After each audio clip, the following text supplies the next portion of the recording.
The Lynn and Lewis Wolfson II Florida Moving Image Archives houses over 35,000 hours of videotape and 23 million feet of film documenting Florida history. It was founded in 1985 as a repository that immediately began engaging the collective imagination with access to our local history.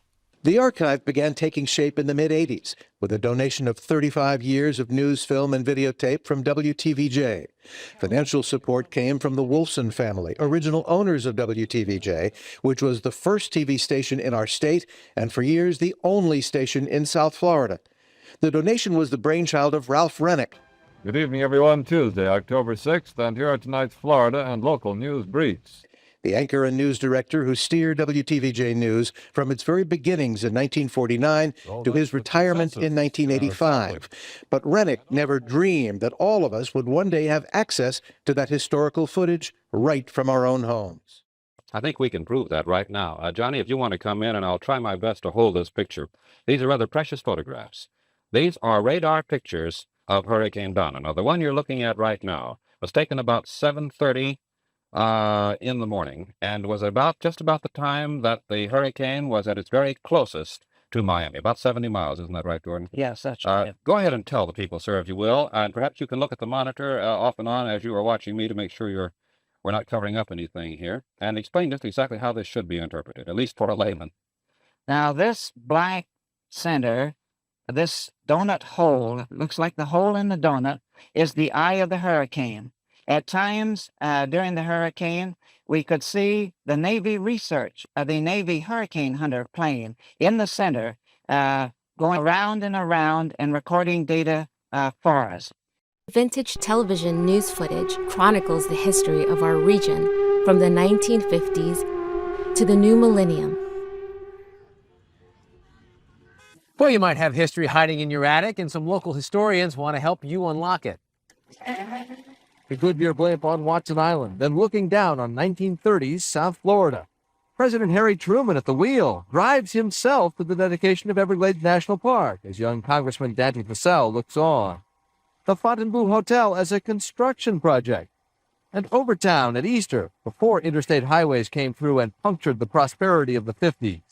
Film and South Florida's cities were developed about the same time. To have the actual events as they unfolded 20, 30, 40 years ago, even Carl Fisher digging the canals on Miami Beach. You know, if you can put a moving picture to it, it speaks more than 1,000 words, I think, in terms of being able to get something across on television. The archive serves as a vital resource for researchers, filmmakers, and enthusiasts.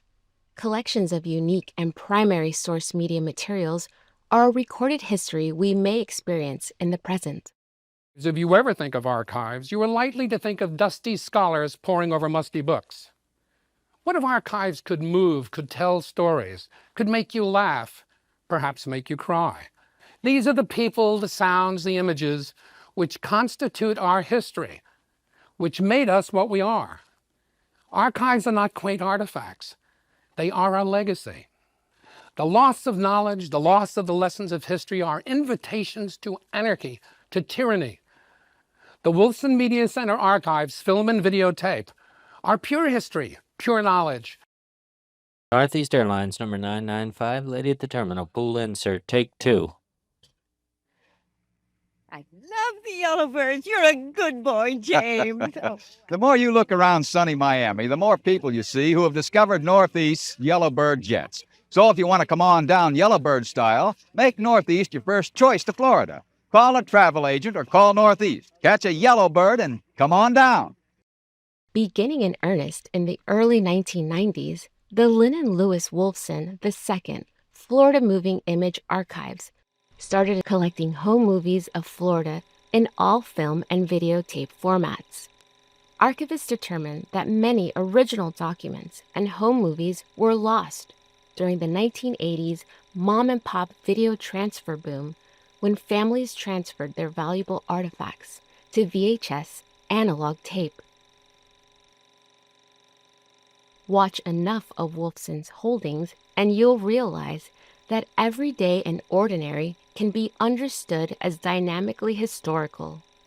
These unique historical records are as vital as the archive's original news materials. This particular archive is seen as one of the great visionary operations because it has insisted that amateur film and home movies, often considered marginalized cultural objects, are equal to the preservation efforts required for commercial Hollywood film, newsreels, and documentaries. And they've been a leader in all three of these areas that is the work of archives. One, in recovering this material. This is very difficult to find.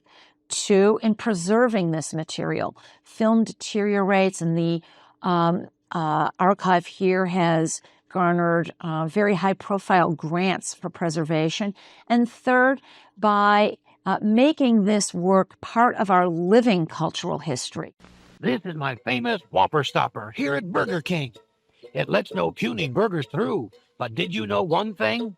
Should you ever wonder if a Whopper is a Whopper, your own two eyes will work for you, just like my Whopper Stopper. No ordinary burger is big enough to be the one and only Whopper, as you can plainly see. And you won't find all the good things that make my Whopper #1, like tomatoes, lettuce, onions, pickles, and much more on a king-size toasted bun. And ordinary burgers taste greasy. That's 'cause they're fried. My broiled Whoppers taste much better, and they feel real good inside.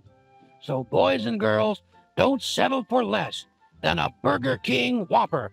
By far the best. Look for the sign of the king on a bun where the prices are low and the eating is fun. Burger King #1, home of the Whopper, a real nice place to eat. Now, why are the images here so significant? First of all, it's the uniqueness of Miami. Miami is at the intersection between Latin America and North America and the Caribbean. It is an international city, an international port. It's also one of the largest and fastest growing metropolitan areas, and has been really since the teens. So right there, you have a rich culture to draw on that is unique in the world. Why are these images so fascinating? You have a city that has experienced unprecedented development, and you also have a city that has experienced, because it's at this sort of nexus between Latin America, the Caribbean, and the North, has experienced mass diasporas of people emigrating here from Latin America, from Cuba, snowbirds coming down from the North. Some of the images of the early Cuban emigres in the 50s and 60s were amazing to me, to think that there's a 50-year tradition of people speaking Spanish here. So what you have here is a mixing of cultures. And of course, we can't forget the indigenous Native American culture here. You have a place with a rich culture. And rich cultures are going to propel rich imaging. So what have I seen in these images? Extraordinary images. You can see the history of the landscape and how it changed through development. Images of the African-American neighborhood, which is here, reminds us that Miami is just not this sort of white Mecca where you work on your tan. Other images that I found amazing, and of the segregated beaches. The Wolfson has images of the African-American segregated beach, and I was just amazed to see images like that. So when we put it all together, what do we see? We see, I think, a counter history of Miami to the history that is the kind of more fantasized history.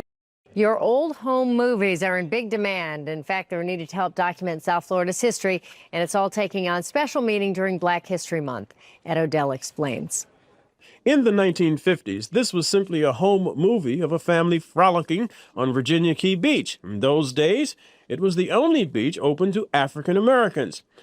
Roughly 5 decades later, the restored film is a valuable moving exhibit of South Florida history.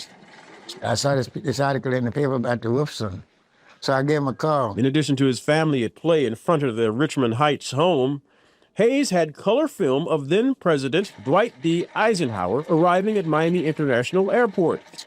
The 8mm film was rotting in a box. Now it has been restored and labeled the Hayes Collection. There are numerous home movies of tourist destinations like Native American villages and Miami Beach, but segregation closed those venues to African Americans. The Hayes Collection is important because even celebrities had to go to Virginia Key Beach, where Booker T. Hayes worked as a lifeguard. Oh, all of them. Sammy Davis, Billie Holiday, Diana Washington. The old Virginia Key, the only beach I could go to as a child, is now closed. The parking lots, the carousel, and picnic areas abandoned. Now the Hayes Collection could be a vital part of a restoration effort.